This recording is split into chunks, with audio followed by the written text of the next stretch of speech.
Hello friends, welcome back. Today we will do a project to deploy a 3-tier architecture in AWS using Terraform. So let's see what we'll do. Before that, let's see what is the 3-tier architecture and what is it used for. So the 3-tier architecture is the most popular implementation of a multi-tier architecture and consists of a single presentation tier, logical tier and data tier. Okay, and it is a viable choice for software projects to be started quickly. So if you see the diagram here, we have the presentation tier, that is the client, and the logic tier, which is the server one. And this logical tier will contain the backend code like PHP, Python or Java, whatever you want to write the server side code. Okay, and the client, that HTML, CSS and all these things will be the client side code. And the databases, we can use the database like MySQL, Oracle, MongoDB or whatever database you are comfortable with. You can use the database for this architecture. Okay, so what will create and what will install in this project? So these are the things, these are the resources need to be created or installed. So what we will create a custom VPC. So we are not going to use the default VPC. What we'll do, we'll create our own custom VPC using Terraform and we'll use that one. We'll create 2 public subnets, 1 private subnet, 2 EC2 instances, 1 security group, elastic IP, NAT gateway, internet gateway, route table, application load balancer, Apache Webserver, MySQL DB. So until this application load balancer will use the Terraform to provision and create the resources in AWS. Once the server is created, everything is set up, we'll manually install the Apache Webserver, and for database we can install the MySQL. Okay, so this part I have knowingly kept to manually install for this project. In our upcoming project, I can automate these things while creating the server. We can automate that stuff to be automatically installed for us. Okay, for the time I will show you manually how to install these 2 Apache Webserver and MySQL DB. So here is the complete picture of the architecture and what we are going to create in our AWS. So if you see the diagram here, we have our custom VPC of a CIDR range or CIDR block like 10.0.0.0/16.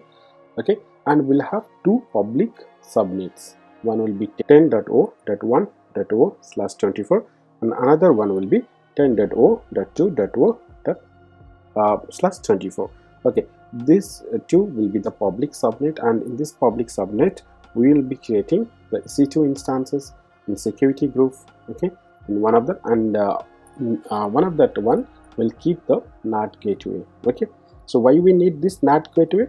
We need the NAT gateway to provide the internet connections to the private subnet, because the private subnet we have kept it secure so that it will not have the direct internet access. Okay, so only the public subnet will be having the internet access, but the private subnet will not have internet access directly to the outside. Okay, so how we'll get the internet? Because we need to install softwares, we need to patch our databases, right, upgrade our databases. For that we need internet. For that we need the NAT gateway. Through NAT gateway we'll get internet access, and we'll see how we can create the route table. Okay, and how we'll provision the internet gateway, provision the route table, and how we'll set off this, and how we'll route the traffic through the route table.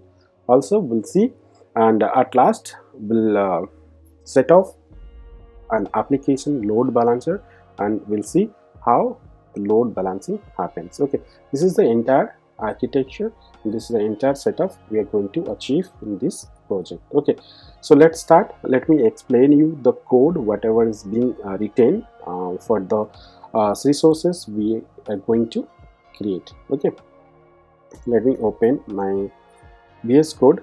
Okay, so I have already written the codes for you, and this code I'm going to explain you each and every resources, how it is being written and how you can write it. So if you see my screen here, I am using the VS Code editor. It's a very good editor. You can install it and you can use it for that. Okay, and it has the Terraform extensions and the plugins there, so that it is whatever the code you are going to write in Terraform, it will help you to get the things automatically. Okay, now if you see here, I have used a resource block. It's called AWS underscore BPC.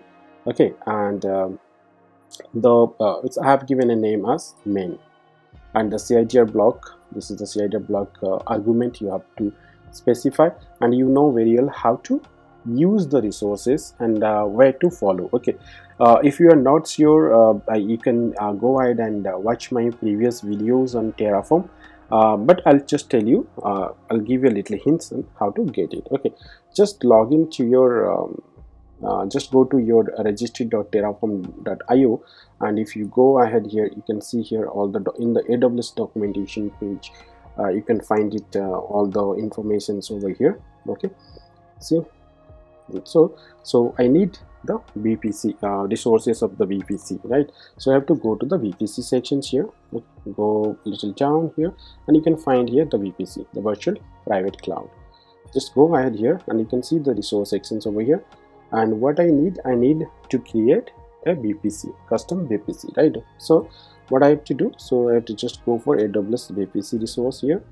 Just go ahead, and here you can find how to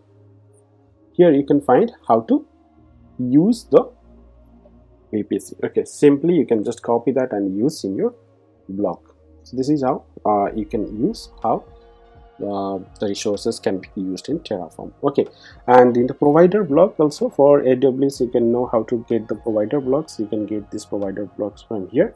I'm not going to tell you much on this. Okay, so now let's go ahead and so what we need a custom VPC. Okay, then what we need subnets. Okay, 2 public subnet and 1 private subnet. So if I go ahead and for subnet, I'm going to use AWS underscore subnet resource block. If we go here, and you can see here, see AWS subnet is here. Simply go ahead and get the informations what you need. So I have collected all this is for basic usage, and for much for detailed usage, you can go ahead and can see how we can use this one. And here the argument sections, what are the arguments is mandatory or required, or what other arguments are optional. You can find it everything over here. Okay, now so you just copy all this or put it in your code. So whatever I have did it here. Now let me explain whatever I have written to get this architecture done. Okay, so VPC ID. So VPC ID, this argument, and the value whatever is captured is dynamically. So it is AWS underscore VPC dot main dot ID. So here the VPC whatever is getting created, the VPC name resource block is AWS underscore VPC dot main, and what is written dot ID. So the ID is the attribute where we can fetch the VPC ID. Okay, so here VPC ID and the CIDR block. So in the CIDR block, what is being retained here, I have created the variables. Okay, I have created the variables. If you go here the variable sections, okay, so just a second, if I go here the variables, I have declared these variables in this file called variables.tf. so you have to keep these variables in this variables.tf file. Okay, and here I have created one variable called CIDR, and here another variable is called AZ, that is availability zone. Okay, and the type of variable is given as list. Default value I have given the CIDR range, like for 2 public subnet I have created as 10.0.1.0, another one is 10.0.2.0, and the availability zone is given as AP South 1A, AP South 1B, 2 availability zone being used. Now if I go here, so same thing I have been used here, CIDR block equal to var dot, I'm just calling the variable here var dot CIDR. Okay, and you know how to call these variables using var dot CIDR, and I'm using here is the count dot index. Okay, so what you'll do, and I have given the count equal to 2, so that means the count dot index is a special kind of variables and operators in Terraform. What it will do, it will get the variables. There are two variables in setup, right? Index, it will get a 0 and 1. So number of index are 2, and it's going to create 2 CIDR block, and it will be work in the loop. Like it will create 2 CIDR blocks, okay, and 2 subnets. And similarly, the first subnet will be created under the first availability zone and the index, and the second one will be created accordingly in the second availability zone. Now we are going to create 2 public subnet with this resource block. Okay, so next is so I don't need this part. Let me delete this. Okay.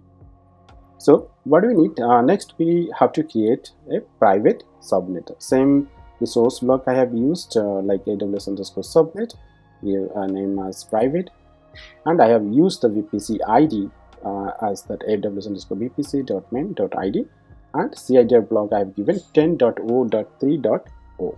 okay, and here the availability zone is given as AP South 1B. Got it? Now what is given here actually, so here I'm just going into the data sections. I'm getting the AWS subnets, the values of the VPC ID. So here is given, so I'm getting the VPC ID and printing it over here. Okay, so now this is the subnet sections, and I'm getting all the details here. Okay, now what do we need? We have created 2 subnets. So next go ahead and see what is the EC2 instances we have created. So let me close the variable file. Now if I go to the ec2.tf file, I have used here the source block as AWS underscore instance, given name as wave, and the AMI I have used this Amazon Linux 2 AMI instance type T2 micro. This is 3-tier available, and the key name to connect the server after provisioning. So the file name, the key file name I've given here, and you know very well how to get the key name and store it in your locally, right? So you can see here I have used subnet underscore ID, the subnet ID. So here is the subnet ID. I'm just getting it from the subnet is getting created here in the subnet.tf file, right? So what is that? AWS underscore subnet, and the subnet resource name is given as public. If you go here and see, it is named as public. Okay, so this is what I'm going to get it, and saying same thing here I have used is count.index.id. That means it will get the subnet ID of the first subnet created under this subnet.tf. okay, count.index.id. Similarly, next one I have just added the VPC underscore security underscore group underscore IDs. So this argument here is being assigned to security group. Okay, so if you go to the security group sections here, see as the TF file, I'll just explain just after this file. Okay, so the security group attached here. Now you'll see here I have used another argument. It's called associate underscore public underscore IP address. That means whenever you see manually create any EC2 instances, you'll be selecting, right, whether the public IP will be created or not. You have to select, right? So this is what I have given. Yes, the associate public IP address equal to true. That means it will be associated public IP whenever the server will be created. Simply count index I have given 2 because number of instances going to create 2 only, right? 2 public instances will be created. And the tag I have given as web server. Okay, so the name of the server and tag is given as web server. And here you can see I have used the provisioner. Okay, file provisioner. I have used the file provisioner to copy the certificate files to the server newly created. I need this certificate file to demonstrate to connect to our private server from the public EC2 instances to the private EC2 instances. Okay, that's why I have used this provisioner block to copy the certificate file, so that whenever I just connect from the public instance to the private instance, I need this certificate file. Okay, to use this file provisioner, we have to use this connection block, because this connection block is required While copying this file, the connection is required. So here the connection sections, you can see type SSH and host, getting the public IP, user, EC2 user, and the private key.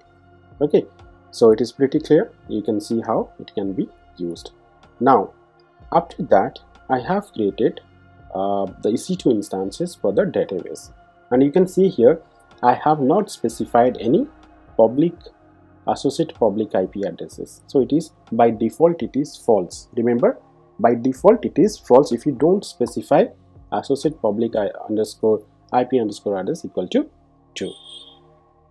Okay, now all these things you understand how we can set up these VPC underscore security underscore group IDs and all. Okay, now let's go ahead and see what are the security groups we have created. So we have created here one security group that's called allow underscore TLS, and you can find this blocks how we can write it from the documentation page of terraform.io, right? And here I have created two inbound, two ingress, like I have whitelisted 2 ports, one is 22, another one 18. Okay, and outbound is given it here. So here you can see the VPC ID, because I'm going to put the security group under the custom VPC which is created now. So this what is this? Another one is the for database. See, I have created 2 security groups. One is for web server, where we have access 22 and 80, and the second one also we have created the same another security group where the port number 22 is whitelisted, also the port number 3306, which is the default port of MySQL database, as we are going to install MySQL and use it for our applications. Okay, now it is pretty clear, and you can understand how the security group blocks being on resources being written. So the resource name is, remember, AWS underscore security underscore group. So what we got it now, we got our custom VPC. We saw 2 subnets, how to create subnet, EC2 instances, and security groups. Okay, let's see. So the NAT gateway, I'll just explain you a little that. Okay, before that we need what we need. We have created all this. Now what we need the internet gateway and route table. These 2 things are pending for the setup to start. Okay, now if I go ahead and check our code, so internet gateway, it is quite simple. You have to just use the AWS underscore internet underscore gateway. So this is GW is the gateway name. I have given underscore gateway, and this is the resource block name. VPC ID, under this VPC, custom VPC, I'm going to create this internet gateway, and the tag I have given. The simple, only you have to specify the VPC ID where you have to create the internet gateway. That's all. Our internet gateway is created. The main point over here is the route table, because we have created our subnet, we have created our EC2 instances, right? But how the internet can be routed to our EC2 instances? Okay, so how we can connect to that and how it will be attached to the internet. So if you go to the route table, we have used here the AWS underscore route underscore table. So this is the AWS underscore route underscore table resource block, where we are going to create our custom route table. Okay, remember, whenever you create the custom VPC, by default there will be a main route table created. Default route table will be there. Okay, so we are going to create our custom route table. Whatever is created by VPC, that will leave it. We'll create our own custom route table. Okay, so you have to use AWS underscore route underscore table.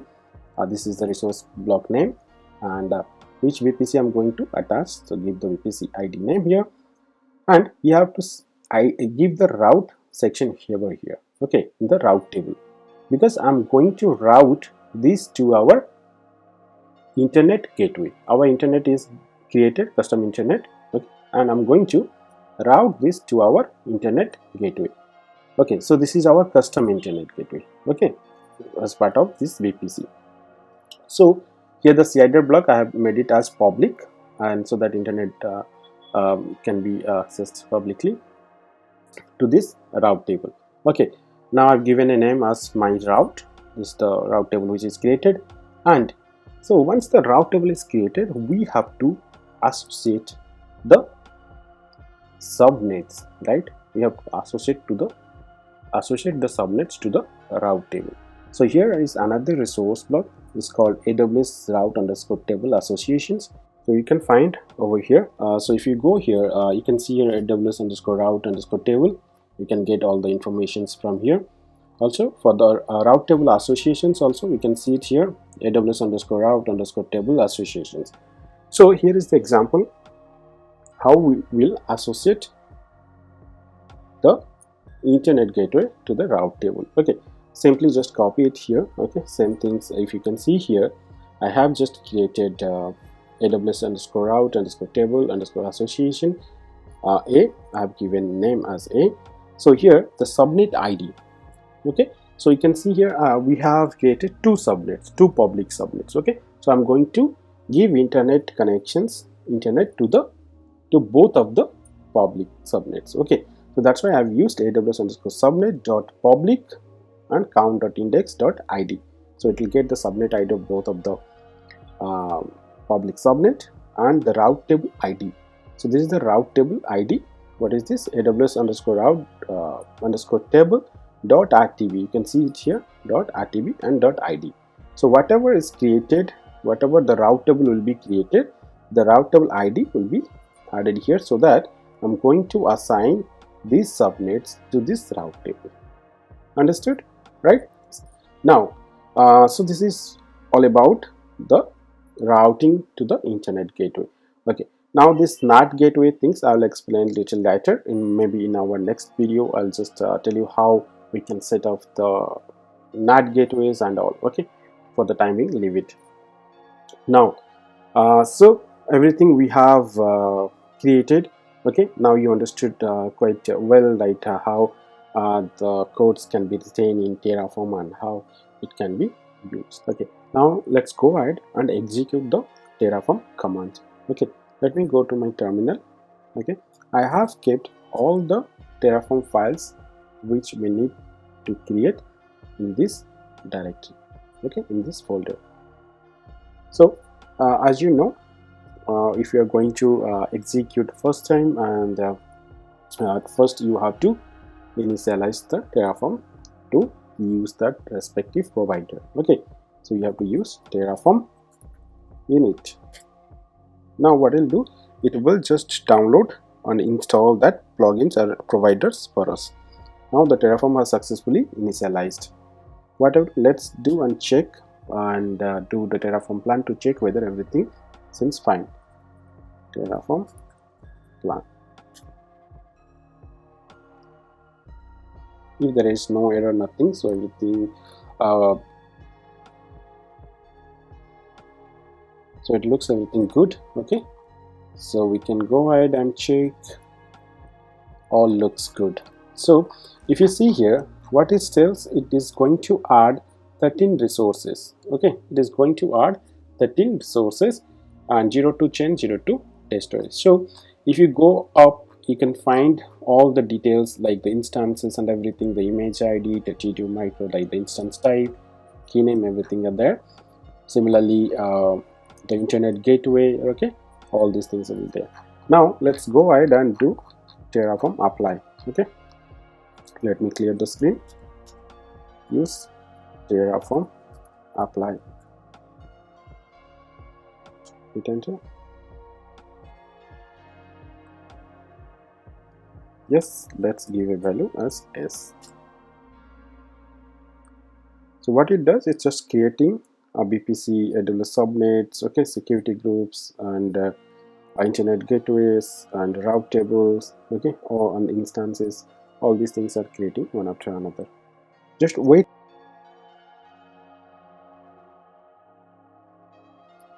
Here it is. So now it has created 13 resources. 13 added, 0 changed, and 0 destroyed. Okay, so everything has now created as per the plan. So let's go ahead and check our AWS console. Just log into the AWS console where you can see the resources have been created. Okay, Now if I go ahead and click this instances, so see, all these instances have been created. So we had two web servers, right? We have two web servers which are creating, and this, you can see here, it is just initializing, right? It's just initializing, and we have one DB server that's also getting initialized. So these three servers being created as part of the Terraform. Okay, just wait for a few seconds. Let's all this status get passed, the checks get passed, and then we can go ahead and try to log in. Okay, so we have created our internet gateway, and we have routed the internet gateway through the public subnet. That means we should able to connect the public subnets. Okay, now fine. So our EC2 instances is created. Now let's go ahead and check the VPC, the custom VPC we have created, right? So if we go ahead and check the VPC, so here you can see in the VPC dashboard we have these two VPCs created, right? Just click on that and you will find the VPC which is custom VPC created, and this is the default VPC. When the account was created, it is the default VPC, and this is the custom VPC which we just created. Okay, and if I go to the subnets, I'll find like three subnets we had created, right? The public subnet, here the publisher, you can see that the VPC, the custom VPC which is attached. Remember the default VPC which will be as part of your account creation, that will have also three subnets, as the Mumbai region is having 3 availability zone. Okay, so now we have created also 3 subnets, two public subnet and one is the private subnet with different CIDR range, cylinder block. Okay, and similarly we have this route table also. You can see this is the custom route table which we created, named as my route. If I go to this route table, we'll see that this internet, the route has been given to the internet. If you go ahead and see the subnet associations, yes, we have these 2 subnets associated to the internet. Okay, now we can see how we can do the associations, right? Fine. So let's go ahead and check whether we can able to access the servers or not through the internet. Okay, if I go to the EC2 instances, get the public IP, go to EC2 instances, and here you can see, if we select the instance, and you'll see there will be a public IP associated here, right? If I open this DB server, right, see there is no public IP associated, because while creating the instances we have not specified the public IP argument to create the or associate the public IP, right? Now let's go ahead and connect to any one of the server and see whether we are able to connect or not, or whether the internet is going through or passing through or not the traffic. Let's go ahead, clear the screen. Okay, so we have the certificate key available here in this directory. So let me use SSH-i certificate, and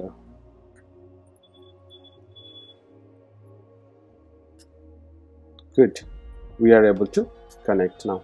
See, that means we have the internet connectivity and we can able to connect using this certificate. We can able to connect it. That means we have the required firewall access and everything is in place, so that we are able to connect and see whether we have the internet connections to that or not. Okay, now if I go ahead and do install the web server, okay, if I do yum install httpd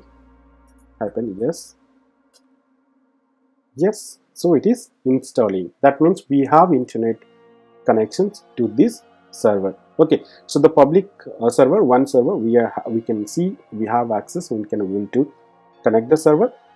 So let's see, let's go ahead and see the second server whether we have that internet access or not. Okay, let me exit out from this server.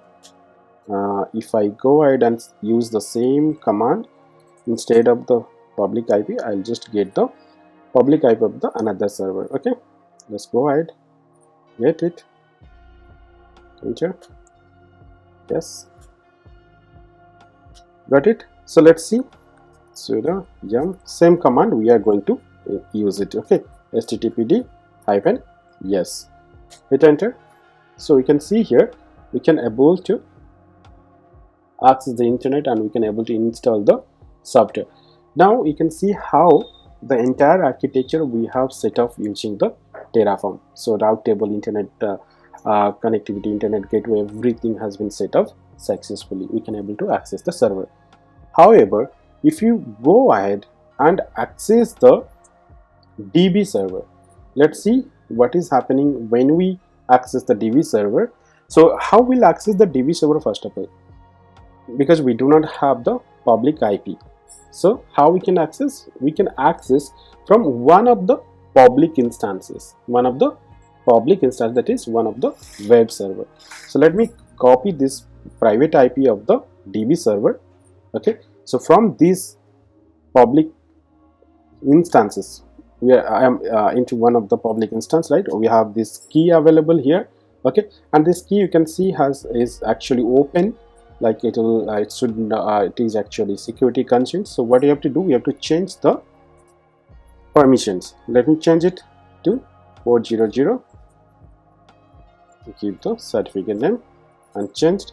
Now if I use ssh-i, use the certificate to connect the private instance. Okay, give the private IP here. Okay, good. Now what we can do, from the public instances we can able to and successfully can connect to the private instance, our DB server. From our web server to DB server we can able to connect. But suppose you want to install something in the DB server, or you want to upgrade your software, how you'll do it?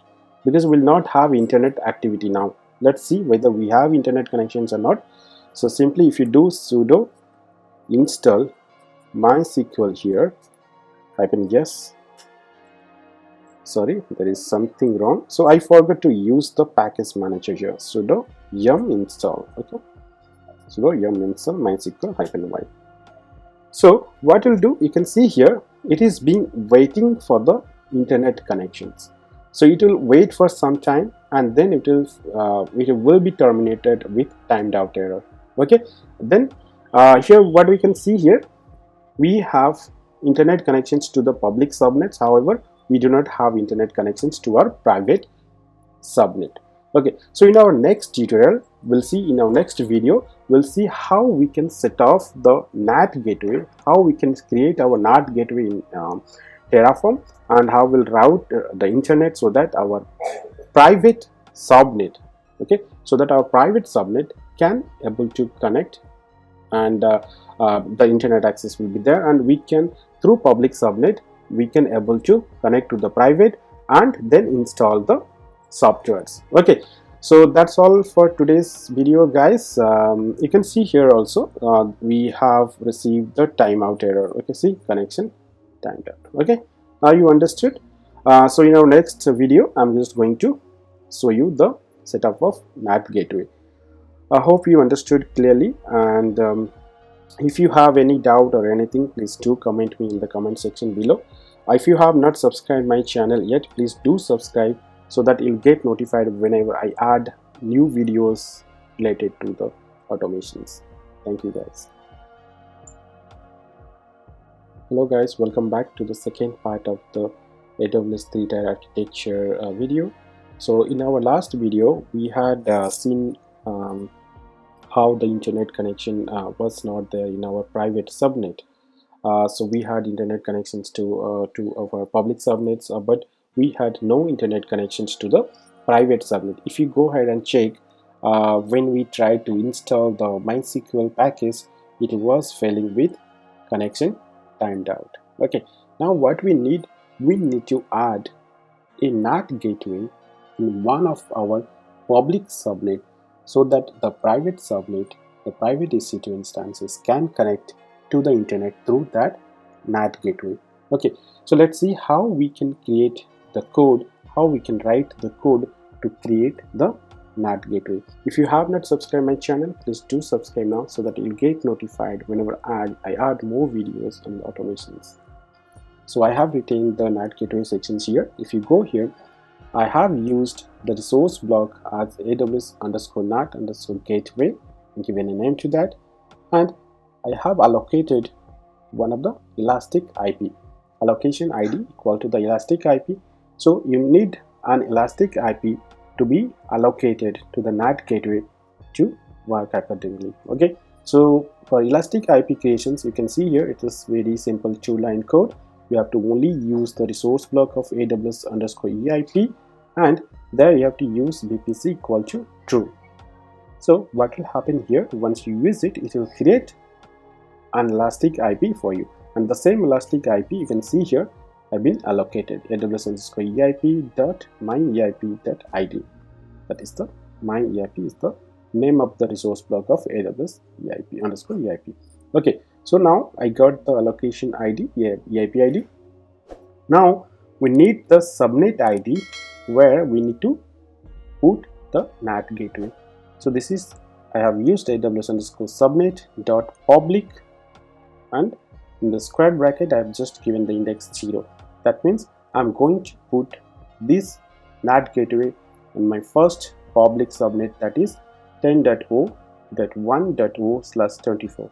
okay, there I'm going to put this NAT gateway, and you have to use this argument as depends_on. So what it says, to ensure the proper auditing, it is recommended to add explicit dependency on the internet gateway for the VPC. So what do you have to add? You have to use depends on and the internet gateway, because it will be dependent on the internet gateway. So that is what we are going to add it. So let's go ahead and create the NAT gateway and see how it is getting routed the internet to the private subnet. Okay, so before going and executing it, we have to add our NAT gateway into the route table. Okay, so if you see here in this route table, we have to add another section. It's called AWS_default_route table. As you know, and I had explained you, like whenever you create a custom VPC, that time a main default route table will be created, and in our case we have created a custom route table.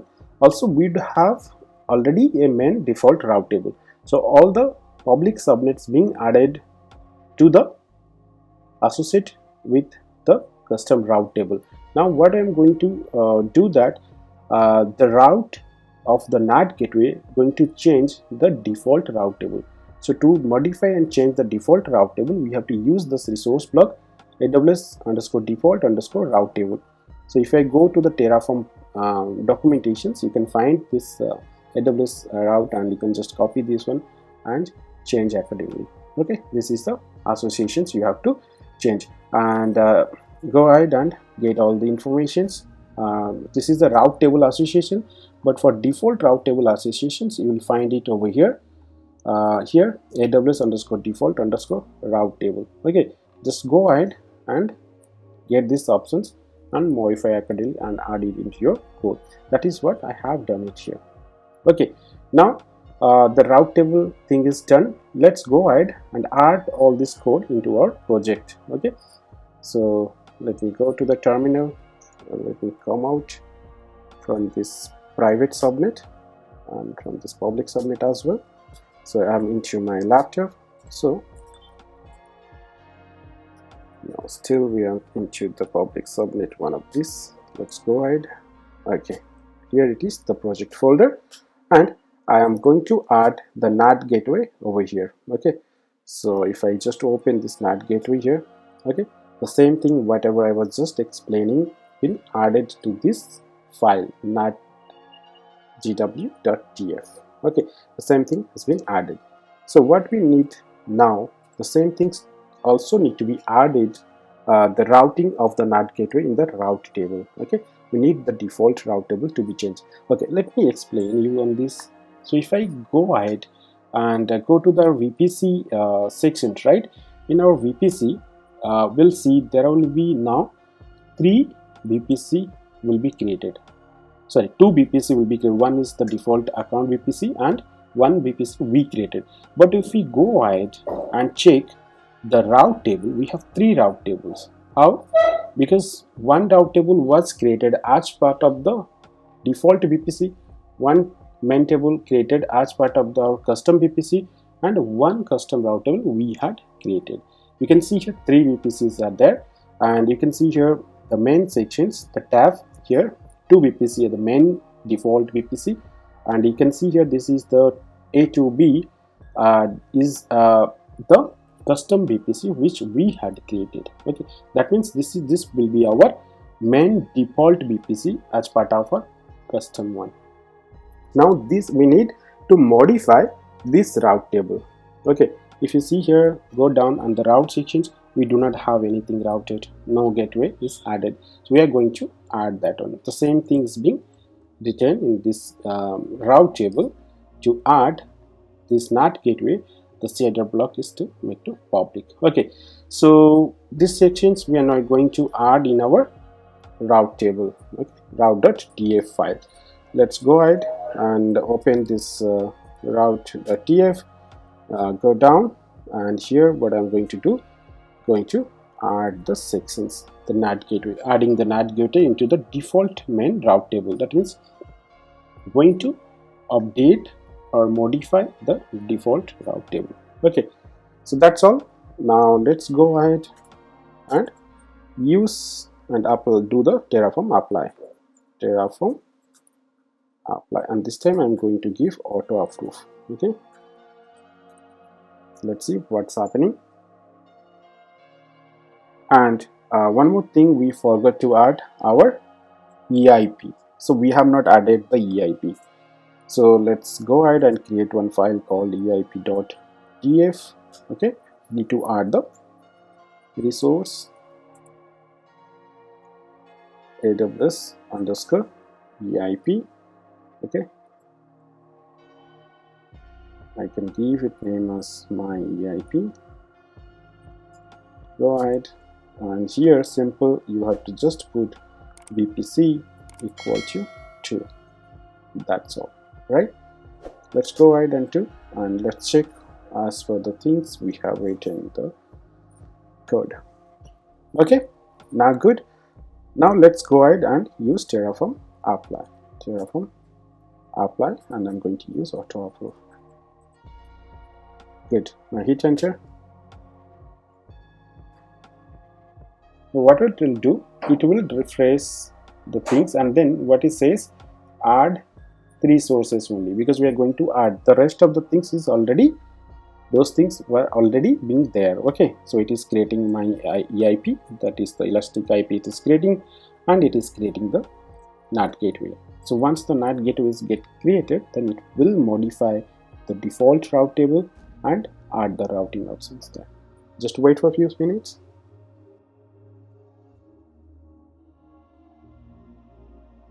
So here it is, we can see that 3 resources have been added.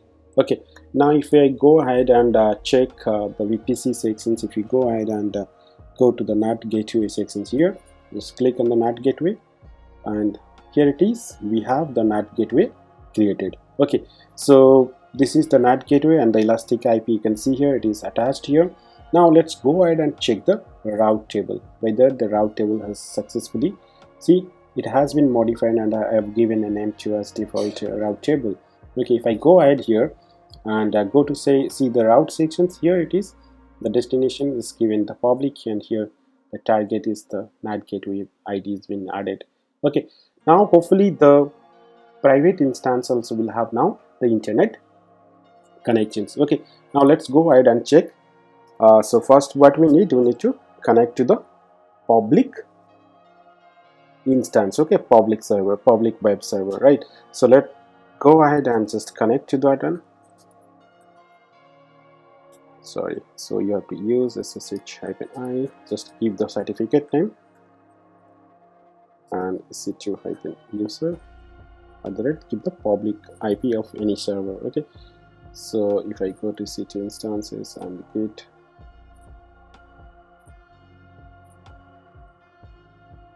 okay, so let me grab one public IP, hit enter.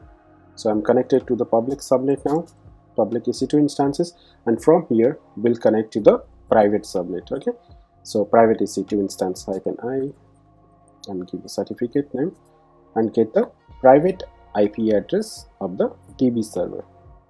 This is the private IP address. Okay, copy it, paste it here. Here it is. We can able to connect, right? Now let's see whether we have the internet access or not. So I'll just use sudo yum install. Let's install MySQL here. Okay, MySQL yes. Hit enter. Here it is. We have now internet access to our private server. Okay, so private instance, we have now the internet activity and internet access to it. So we can install, we can upgrade whatever you want. So now we cannot directly connect to the private instance or to the database server. Through public instance or to the web server only we can able to connect our database server. Now we can clearly understood how we can set off the NAT gateway to access our private instance. Hope you understood clearly how we can do that. If you have any doubt or any concerns, please do comment me in the comment section below. If you have not subscribed my channel, please do subscribe now so that you'll get notified whenever I add more videos on the automations. Thank you. Hello guys, welcome back to the third part of the AWS 3-tier architecture project. So here in our last two videos, what we saw, we had set up all the resources, whatever you see in this diagram. We had these public subnets, two public subnets and private subnets. In our last video, we saw how to create and set up the NAT gateway so that we can access to the private subnet. Okay, and update the main route table, like the default route table, and through that how we can connect to the internet and update and install the softwares. So in this video, I'm going to show you how to set up the application load balancer. Today we'll see how we can write the code for the load balancer. We'll see how the load balancer works. So let's go ahead and write the code. If you have not yet subscribed my channel, please do subscribe now so that you'll get notified whenever I add more videos on automations. Okay, so if I go to the load balancer sections here, you have to use the resource sequence of AWS_LB. Okay, so let's go ahead and check the section here. If I go to the Terraform.io page, just go ahead and just go to the EC2 sections here, and you will find the EC2.ELB, that is the elastic load balancing. Okay, just go ahead here and you can see the resource as AWS_LB. Get this, and based on that you have to design and write based on your requirement.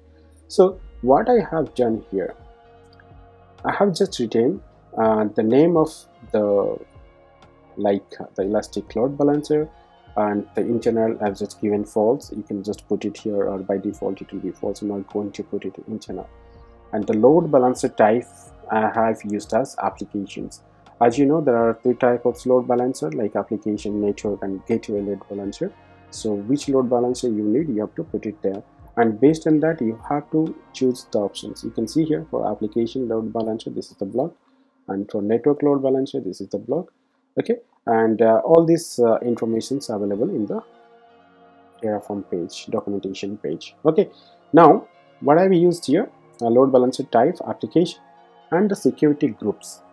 I'm going to use the security groups which was created as part of the security resources here, AWS_security group. Okay, so that is what is going to be created. So I have used the AWS_security_group.allow_tls.id. the security group ID is being added to the load balancer.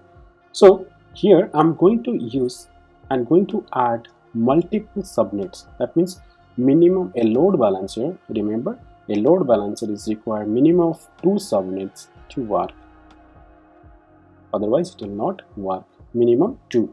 So that's why I have created 2 subnets, and that 2 subnets, by using this for loop, going to fetch the subnets, public subnets created under this section, this resource block. So 2 public subnets will be created under this, and I'm going to fetch the 2 public ID and associate and attach to this load balancer. Okay, these two subnets will be created. So for subnet in AWS underscore subnet dot public colon, I'm going to use this subnet, and this is the one dot id. So it is clear now. You can see the two subnets have been added here. Now if you see here, as we need to create the load balancer, we need a target group to be created. Prior to create a load balancer, we need the target group. So we have a resource sections.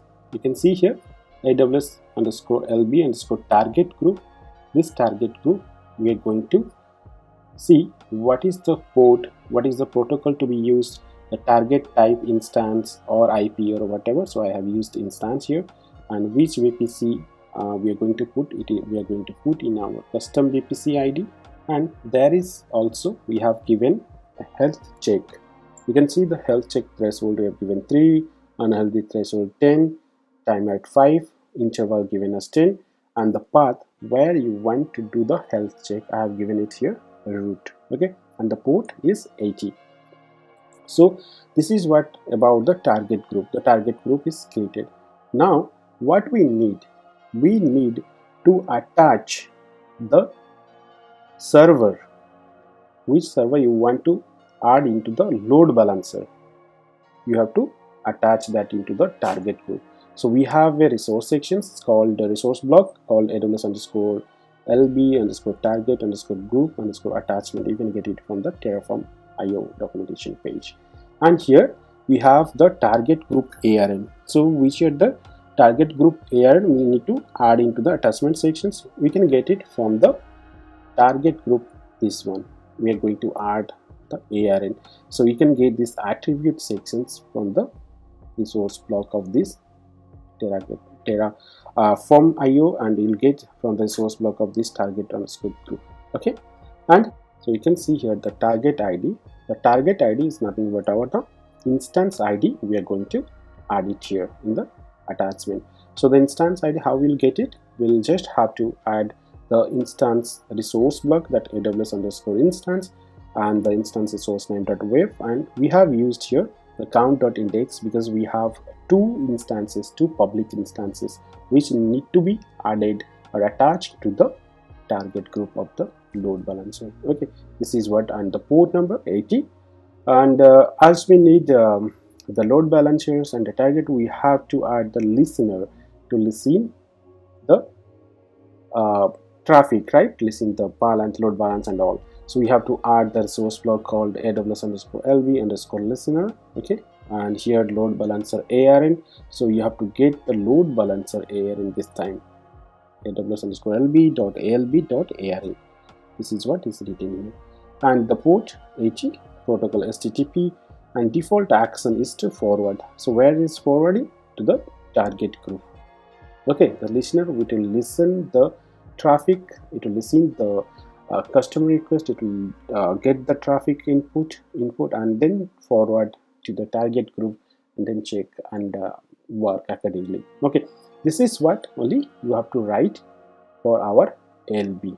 Okay, for application load balancer. Okay, so let me go ahead and copy all this whatever is I just explained to you. Go to our project folder. Okay, so let me log into the server. So this is where I have written the project. Okay, and it is into the Terraform. This is the project folder. Okay, and here I have written all the Terraform files. Now let me just go ahead and create a file called alb.tf.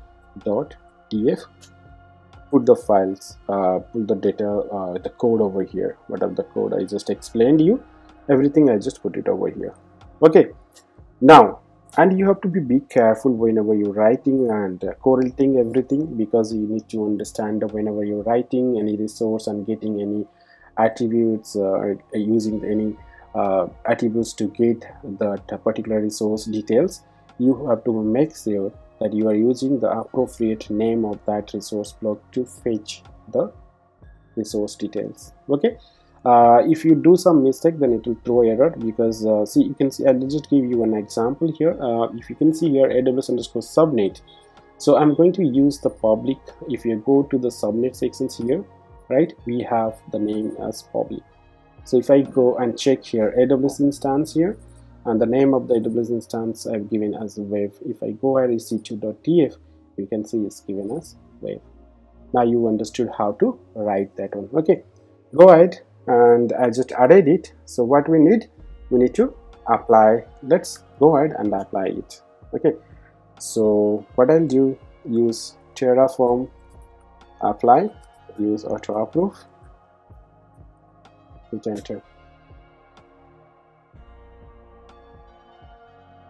Just wait for a few seconds and it will get created. So it is going to create 5 all these things, 1 to change. Okay, just wait for a few seconds.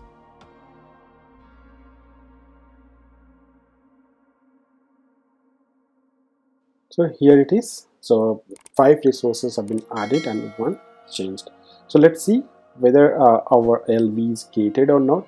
Okay, let's go ahead to our AWS console, and you'll find the application load balancer under the EC2 sections. Okay, and I'll go a little below here. You can see here the load balancer here. Just go ahead and click the load balancer. Okay, here it is. It is being created, and you can see here it has the ARN and it has the DNS name, and we need this DNS name to access our application, okay, hosted in the web server. Now let's see the target groups. Okay, and if I go ahead and just click this target group, we'll get all the details about the server, because that 2 servers, 2 subnets, 2 EC2 instances is added.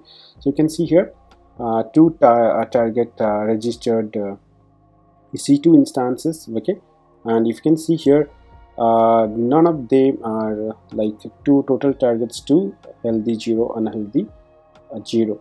So if I go here and do the health checks, we have no health checks are there. So right, so just wait for seeing target registration is in progress. Okay, so it has not been registered yet. Just refresh it. Okay, so we can see it here. Our target has been registered now. However, the health status is unhealthy, right? You can see here unhealthy. Both of the servers are unhealthy. That means none of the servers, web servers, are running. Okay, so what we have to do, in our last video, the part 1, we had installed the HTTPD server. The Apache Webserver was installed. Okay, now what we need, let's go ahead and connect to the server. So connect to the both of the public server and start the HTTPD server manually. Okay, so let's go ahead to the EC2 dashboard, instance running. So let me go and copy the first IP address of public IP. Go ahead and ssh-i situ-user @ just keep the IP address here. Okay, good. So we had installed already the HTTPD server, right? Now let me start it. So we have to use sudo systemctl start HTTPD. Okay, to check the status, whether it is started successfully or not, just use status. You can see here the Apache Webserver is running. Same thing we have to do for our second web server. Okay, let me quickly connect to the second web server and get the IP address here. This is the second IP address, public IP address. Go ahead, put it here. Good. Now let's start the video. Systemctl start HTTPD. Okay, our server is now started, but we have not deployed any application. Okay, let me just add one index file to the root folder. Okay, so just go ahead and copy this content HTML. I have written small HTML lines here, and just go to the folder. It's called just use vi editor to create a file. Okay, so use to the folder but www/html/index.html. I'm going to add it here. Okay, so it is being added. So to the second server I added. So same thing let me do for the first server. Okay, this is the first server. So what I have to do, use the same command sudo vi, go to the folder www.html and index.html. okay, hit enter, just put the file here. Okay, and the second server we had that server we had given as server 1. So let this server to server 2. Okay, let's make it to understand the load balancer is working perfectly or not. Okay, just added server 2. Let's go ahead and zip the file, come out. Okay, so in the both server our HTTPD server has started. Okay, now if I go ahead and to the load balancer target group and check the health, let's see what is the status now. Click on here, still it is says unhealthy. Okay, so it will take a few seconds to check the status and update it here. Okay, now you can see here, now it is healthy. Okay, so we have started the server and added and deployed the application, so it says it is healthy. Both the server is up to date. Now how to access those web servers or applications using that ALB DNS? Okay, just go ahead and to the load balancer, and you can see here the DNS name right here. So we need to copy the DNS name here. Go to your browser, paste it here. See, our server is running. So we are into the server 2. Now if I refresh it, you can see here my traffic has gone to server 1. So both the server 2, server 1, server 2, server 1. See, it is going to the both the server. So our load balancer is routing the traffic to the both public web server. Now you understood how to write the code to set up your application load balancer and how we can access it to it. Before moving out, make sure you delete the resources whatever you have created using the Terraform. It's very important because if you leave it, you have to pay for the resources being created, because we have created almost around 21 resources, right? So let's go ahead and delete all the resources. So what we'll use Terraform destroy. Okay, I'll use auto upload. So that is a typo. It should be RRA, not RA. RRA. Good. So what it will do, it will just clean out everything whatever was created as part of this Terraform. Okay, hope you understood clearly all the videos and all the sections. If you have any doubt or any concerns, please do write me in the comment section below. I'll just help you to solve the issues or solve problem if you have any. If you have not yet subscribed my channel, please do subscribe now so that you'll get notified whenever I add more videos on automations